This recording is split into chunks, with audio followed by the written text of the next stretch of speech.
Hi there, welcome back to the workshop. Today we're going to have a bit of a look around my latest project, which is this European HO scale industrial scene. It's actually called Kohlenbachbrücke or Kohlenbachbrücke Werks, which is a bit of a play on the old layout that lived here, which was Pont du Lac, or Ponta du Lac, which is basically bridge over the Black Stream. In Welsh. So this is a sort of roughly Germanic translation of that. The layout isn't German though, it's more on the edge of Austria, Eastern Europe perhaps. I had in mind maybe Bratislava, somewhere like that when I started digging around. I've really enjoyed it. I mean, it's interesting. It was actually a YouTube video that Chris and Ollie shared of their bought, not built layout, Ceci en Bois, which is a French layout, slightly bigger than this and of a larger scope, but it was seeing that and seeing the possibility of European HO, and I started pondering. I wonder what a layout built by me with that subject would look like.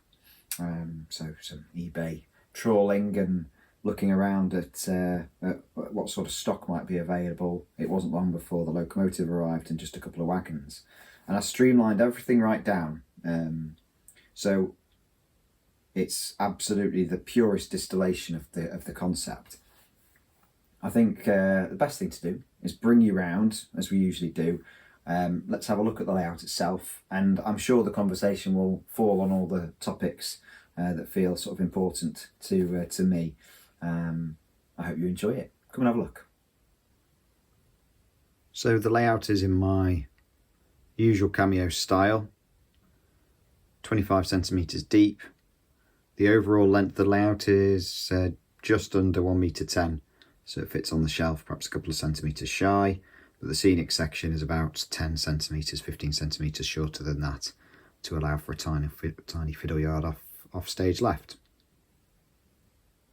The setting is deliberately vague, a sort of unspecific industrial facility.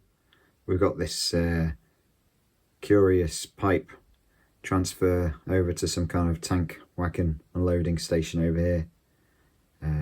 It's a layout of contrasts. We've got, deliberately so, we've got a very lush green setting down at this end compared to that austere grey warehouse at the other, and I think that contrast works quite nicely when you're operating it. It certainly breaks things up. It also gives a variety to photos, which is always quite a nice thing with projects like this, being able to get in close and sort of create some atmosphere.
So looking at the warehouse at this end of the layout, it's built actually out of some, I think it's 2mm thick clear acrylic that I bought some time ago for a project, a garden railway project I think, for glazing some carriages, and I had some left over. And I've used that as the foundation and then built up on top of that with laminations of styrene. The glazing is just drawn on with a acrylic paint pen, the white on the outside and then a black diagonal bar on the inside. And then it's just painted in sort of the usual manner, humble acrylics and things. I managed to get a really nice effect on that window you can see there. That's been, not on the outside but on the inside, been sprayed with a matte lacquer, which I wanted to sort of just slightly frost the look, but it looked a bit heavy, and so I was just rubbing it off just to, vertically rubbing it off to see what would happen. And I've got that really nice sort of white drifting stain down that closest pane. It's absolutely evocative of the sort of effect I used to see on the windows in the workshop at the works I used to work at in my teens. I worked at a chemical factory, and the engineering workshop was, glazed at a sort of above head height all the way around, and that's the sort of look that the windows had. So it really brings that home for me. The structure itself is loosely inspired by some photos I think of a facility I'd seen in Poland, but don't hold me to it. I just like the style, so we've copied that. It hides the exit quite nicely to the footer yard. That's down behind. We'll see that in a second. But the track itself that the van is parked on actually goes through the back into the footer yard as well, so gives you a bit of flexibility. The gantry, I think this is really one of the defining points of the layout actually. This gantry allows you to frame photos in a beautiful way. It's just the Walthers pipeline kit, nothing more complicated, just painted sympathetically.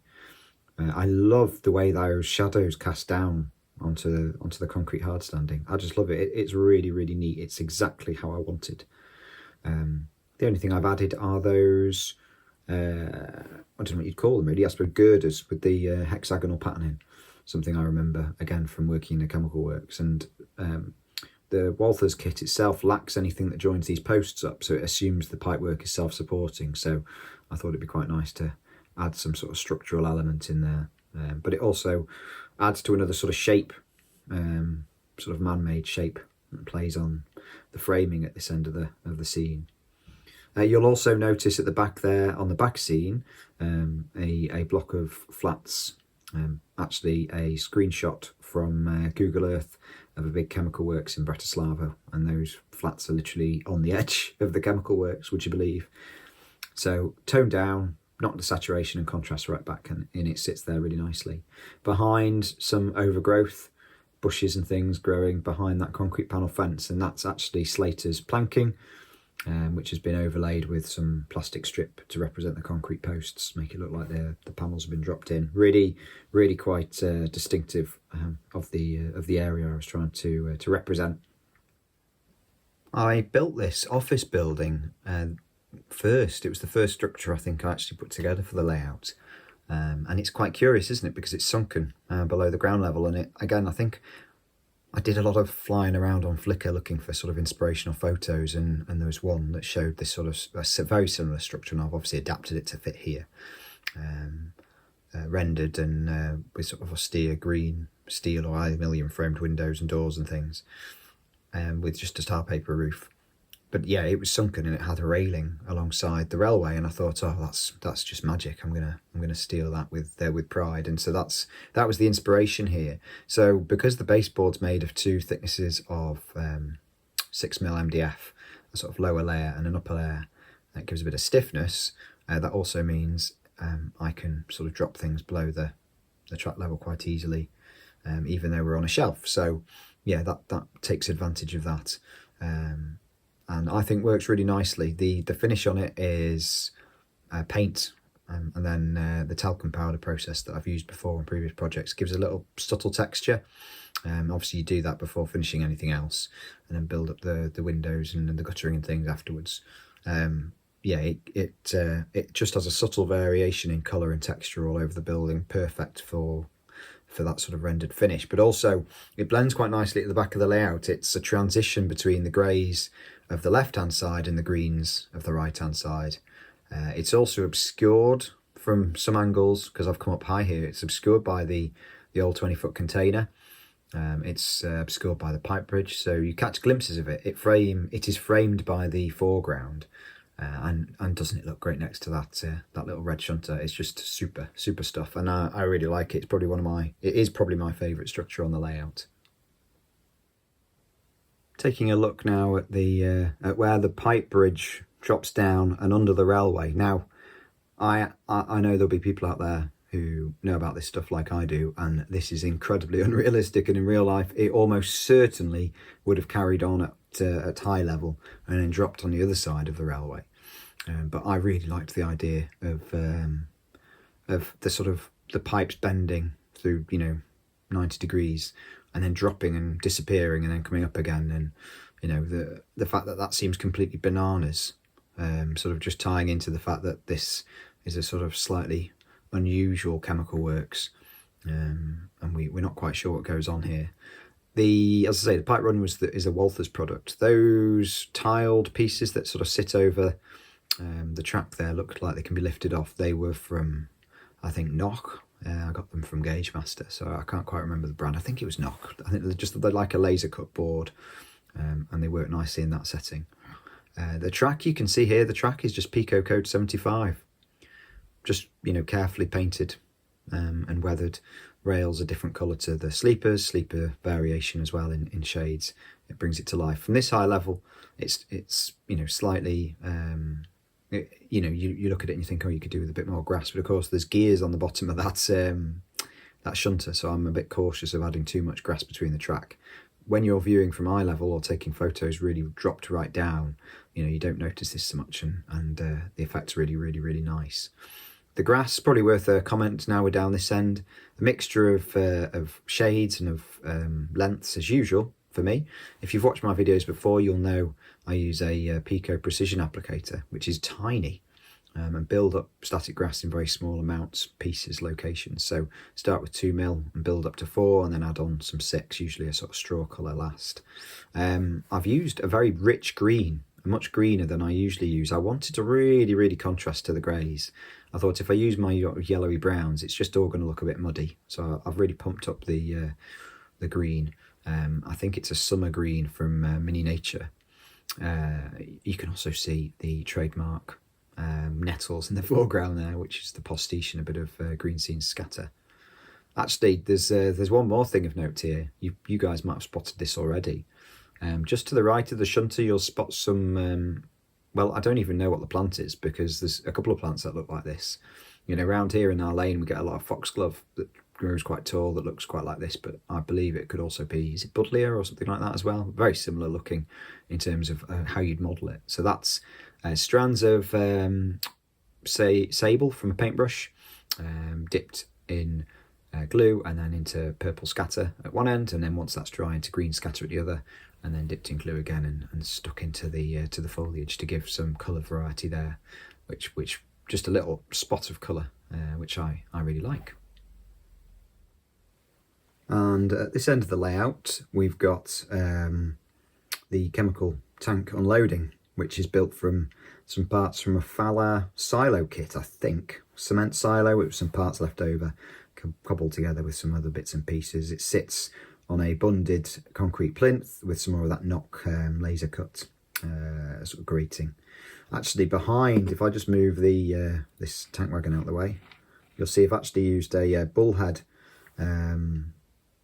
buffer stop on the rear track, which looks suitably sort of rigid and well, not entirely in keeping, but different enough to the usual Pico Code 75. And here on the back scene, actually, now I've moved it, you can see the land drops away slightly here and then transitions into a yard area as if the track's carried on.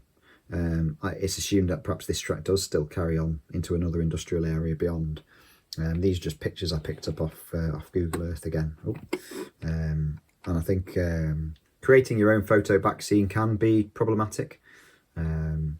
Especially around cutting around trees and things. And I'd say this isn't a perfect example here, but it's not bad. That office building actually is again from the chemical works at Bratislava. and I think works quite nicely there, hidden behind a sort of variety of fences and a bit of greenery as well.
I mentioned the palette earlier, the grey and towards the left and the green towards the right. On top of that, everything's weathered using the same shades. So we've got my usual mix of Humbrol 33 and 98. And I've used that to blend almost everything together. So whenever you see anything that's been made dirty, it's been made dirty using those shades. And I think that consistency sort of drags the various colours together into a coherent whole, while still allowing you to enjoy the contrast. You know, this bright red shunter has been toned down using those shades, so there's a sort of continuation between that and the track and the stock and the pipework and the buildings, but it's still a red shunter, isn't it? It's still gloriously bright, slightly past its best, but oh god, so full of character. I've brought the camera down really low now, zoomed in a little as well, and you know, this Model U figure stood by the caddy, and the way you're seeing it now, this is how I see the layout. This is how I engage with the layout. I imagine myself in this scene and watching what's going on. It's very immersive.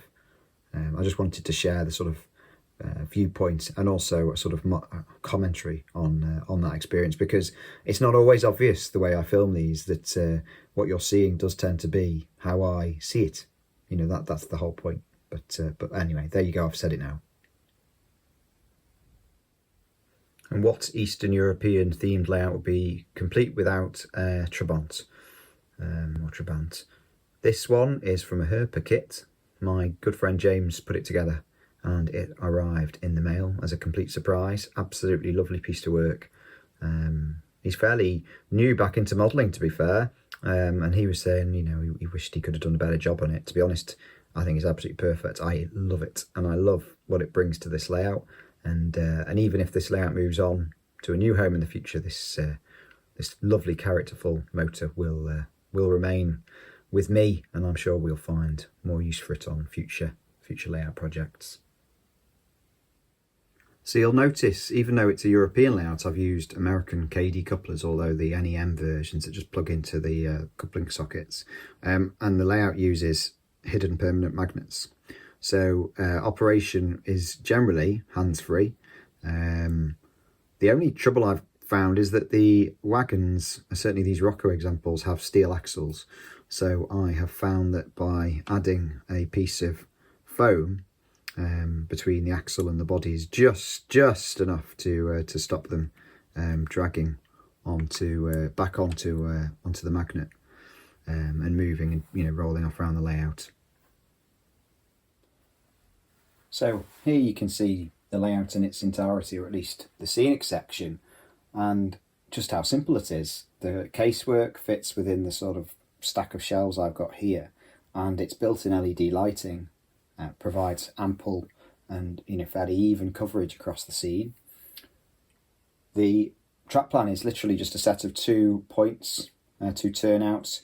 There's a right hand and a left hand, and they're interfaced to give effectively 2 tuning forks. So the chemical traffic, you know, the little loco runs off stage, collects a full wagon from the offstage yard area and brings that on and swaps it for the one that's in place. The uncoupling magnets are around in this spot and at the back here, so it allows you to operate and disconnect it as required. And then the front track, this effectively then becomes the head shunt for the warehouse, which is the face, you know, the fork facing the other way. So again, in that case, the locomotive shunts off the scene, comes back with an empty van, and swaps that for the loaded one that's been you know, in the warehouse structure. So this isn't designed to be a complicated layout. It's a joy to operate. It is hands-free most of the time. You know, I use my trusty Gauge Master Model W. It's you know, the magnets work with the KD couplings almost faultlessly. I'd say sort of 90% of the time it'll do what you want it to do. It's just a way of getting away from the desk, away from the bench, away from what's going on for those few minutes it takes to switch a tank car out. And what I've done here is I've stitched all these elements together to become a coherent scene, haven't I? You know, these are out of the box, fairly basic models. You know, the Lilliput diesel shunter, I think I picked up for £50 on eBay. I don't think the rolling stock in total cost me more than £80. It was all second hand. Picking up second hand European stuff in the UK is relatively cheap, so it was an easy way to get into this. And I actually ended up with more stock than I needed, but resolved myself to really refine this down to its absolute purest sense, and the locomotive and the 4 wagons are all I need. You know, I might get distracted by looking at, you know, cute other models by other manufacturers. I might get distracted by DCC sound or things. None of these things adds anything else to the experience. This is a totally self-contained cameo layout, 1 locomotive, 4 items of rolling stock, and entertainment for 10 to 15 minutes in one go. But to be honest, you know, I have then repeated it, you know, and I've been here for 20 odd minutes messing around. You know, I don't think I'd want to sit exhibiting this all weekend, but if I was at an exhibition, I would love to talk about this project, about the different scenic techniques and the compositional ideas and things like that. You know, so it would be a good backdrop to a conversation, if not an operational challenge. Anyway, I think it couldn't really be any more of a success for me. It started out as an experiment to see what a European layout in my hand would look like. And I think the answer is this. And yeah, I'm really pleased with it. It's not quite how I imagined. It's probably better. And I've enjoyed the experimentation. I've enjoyed being freed from some of the prototypical constraints that perhaps I would feel modelling stuff I really knew well. You know, this is a subject I know a little about, but not very much. And I should imagine if you're a European modeller or you're someone who knows this part of the world, there will be a lot of things I've got wrong. But when I'm sat here playing with it, I don't see any of those things. So a success from my perspective. So I hope that was enjoyable. I certainly enjoyed sharing this project with you. It's as I said, it's been a real tonic, a real balm. I find myself getting lost in here a couple of times a week at least, just shuffling things around. And as you've seen in the video itself with the trains moving and things, there's nothing complicated here, and that kind of then frees up, you know, the mental space to perhaps think about some of the things we've had on our mind during a busy day or a busy week. So, you know, it hopefully might give you an idea for a layout scheme that you can sort of build into your home office or perhaps even a spare room, because a layout on a shelf like this doesn't intrude into the house too much. It looks neat, it's well presented, so to, you know, other parties in the house, hopefully there's not too much of a problem in terms of introducing it. You know, it's in this case, this is entirely self-contained, isn't it? So this is all you need. You literally flick a switch, you know, and you're driving trains. So yeah, as I say, hopefully it's given you some ideas. I've really enjoyed it. I've loved sharing it with you. If you've enjoyed the video, please do like. If you've got any questions, then leave them as comments and I'll do my best to get back to you as usual. If you check out the blog, that's updated daily. There's plenty more on the construction of the project and some of the sort of specific elements as well. So, but until next time, I'll see you all again soon.